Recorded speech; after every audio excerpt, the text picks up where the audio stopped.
வீட்டில் செஞ்சால் வடமோட டேஸ்ட்டே தனி. ஆனால் என்ன பிரச்சனைனா வெயிலில் காய வைக்க முடியாது தான். இந்த இலை வடமுக்கு வெயில் இருக்கணும்னு அவசியமே இல்லை. நீங்கள் நிழலில் இல்லை ஃபேன் காற்றுலையே போட்டு காய வச்சிடலாம். எக்ஸிபிஷன் அப்பளம் மாதிரி செம டேஸ்டியாக இருக்கும். 3 நாளில் ரெடி ஆகிடும். சிம்பிளான இன்க்ரீடியன்ஸ் தான். வாழை இலையும் கொஞ்சம் பொறுமையும் இருந்தால் போதும்.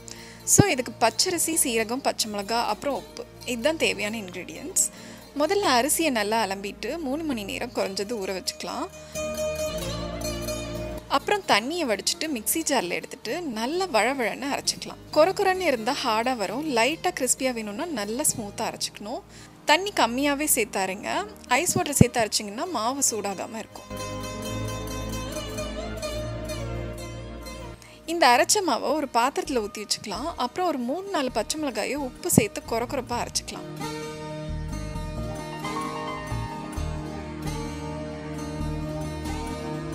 இதை மாவில் சேர்த்துட்டு 1 டீஸ்பூன் சீரகமும் சேர்த்து கலந்துக்கலாம்.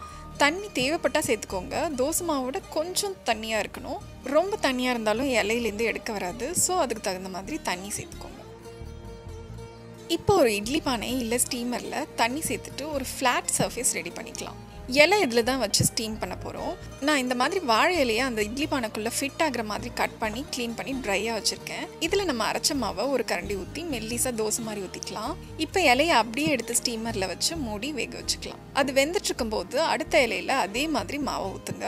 ஒன்று ஊற்றி ரெடி பண்ணுறதுக்குள்ளேயே நம்ம உள்ளே வச்சுருக்கிறது வெந்துடும். ஒரு கிடுக்கி வச்சு அதை எடுத்து வச்சுட்டு நம்ம எழுதின இலையை அதில் வச்சுருங்க. இதே மாதிரி அடுத்தடுத்து இலையில ஊற்றி வேக வச்சு எடுத்துக்கோங்க.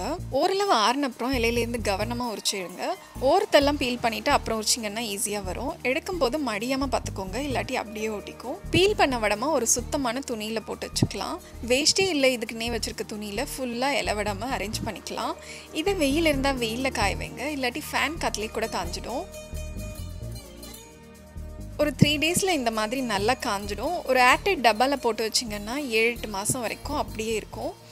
எண்ணெயை காய வச்சு இந்த இலை வடமா பொரிச்சா நல்லா பெருசாக புரியும். கரகரன்னு லைட்டாக இருக்கும் இதோட டெக்ஸ்சர். கண்டிப்பாக நீங்களும் ட்ரை பண்ணி பாருங்கள் இந்த இலை வடாமல்.